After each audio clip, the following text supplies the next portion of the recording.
Internet जिसने पूरी दुनिया को बदल दिया और इसमें आईटी कंपनी का बहुत बड़ा योगदान है। इसीलिए आज यही आईटी कंपनीज शेयर मार्केट में बूम कर रही है। लेकिन क्या आपको पता है, एक ऐसा भी टाइम था जब इन कंपनीज के मार्केट में सरवाइव करने के ठिकाने नहीं थे।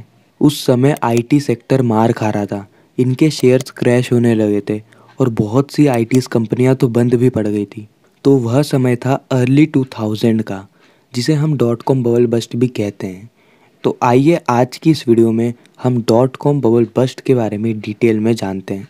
2000 में पूरा इम्प्लोजन हो गया, एक्सप्लोजन नहीं, डॉट कॉम बस्ट हो गया और इंटरनेट की सारी कंपनियां ठप हो गई। A financial bust like the internet bubble bursting is makes it really hard to raise money.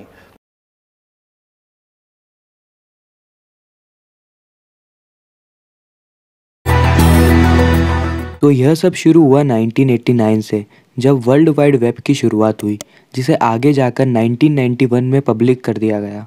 और इंटरनेट को एक्सेस करने के लिए 1993 में पहला वेब ब्राउज़र मोज़ेक बनाया गया। जैसे अभी गूगल क्रोम, फायरफॉक्स, सफारी जैसे ब्राउज़र पॉपुलर है, उस समय मोज़ेक भी बहुत ज़्यादा पॉपुलर वेब ब्राउज़र था।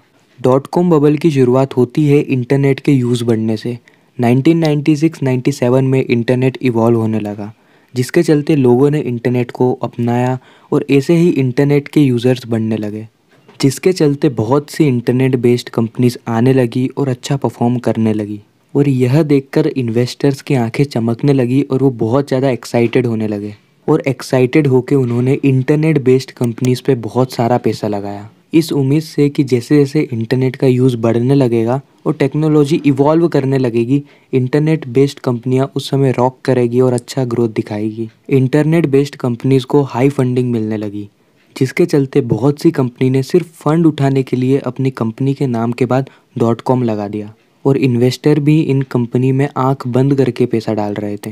डॉट कॉम कंपनी जैसे ही अपना आईपीओ लॉन्च करती, वैसे ही इन्वेस्टर उसमें पैसा डाल देते और बिना फंडामेंटल जाने, सिर्फ यह सोचकर कि वह एक इंटरनेट बेस्ड कंपनी है जिसके पास बहुत बड़ा मार्केट है और उसका स्कोप भी बहुत है, इसलिए वो उसमें पैसा डालने लगते। दूसरी तरफ कंपनीज भी इन मौके का फ़ायदा उठा रही थी। उनका मेन मोटिव स्टॉक मार्केट से फंड उठाना था और उन फंड्स को उठा के वो सीधा एडवर्टाइजिंग में लगा देते, जिससे कि उनकी सेल्स बढ़ जाए।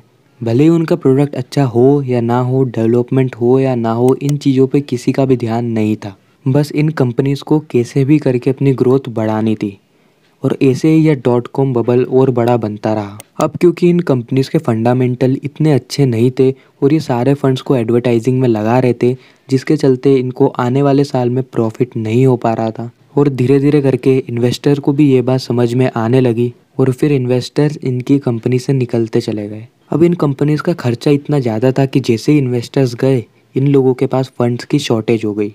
फिर होना क्या था, यह डॉट कॉम बबल 2000 में बस्ट होने लगा। बहुत सी कंपनियां बैंकरप्ट हो गई। अमेज़न और ईबे जैसी कंपनी के शेयर भी बहुत ज़्यादा डाउन चले गए और बची कुची कसर ओसामा बिन लादेन ने 11 सितंबर 2001 को वर्ल्ड ट्रेड सेंटर में हमला करके पूरी कर दी, जिससे कि शेयर मार्केट और भी ज़्यादा गिरने लगा। तो कुछ इसी तरीके से डॉट कॉम बबल बना और बस्ट हुआ। यह शेयर मार्केट डाउनफॉल इन्वेस्टर्स और कंपनी दोनों की वजह से हुआ। इंटरनेट बेस्ड कंपनी में इन्वेस्टर ने बिना कुछ सोचे समझे पैसे लगा दिए, जहाँ पे उन्होंने कंपनी के फंडामेंटल तक भी चेक नहीं किए। और दूसरी तरफ जिन कंपनीज़ को फ़ंड मिला, उन्होंने भी अच्छे से उन फंड का यूटिलाइजेशन नहीं किया। तो आई होप आपको सब कुछ समझ में आया होगा। वीडियो अच्छा लगा हो तो लाइक कर देना, चैनल को सब्सक्राइब कर देना। मिलते हैं किसी नेक्स्ट इन्फॉर्मेटिव वीडियो में।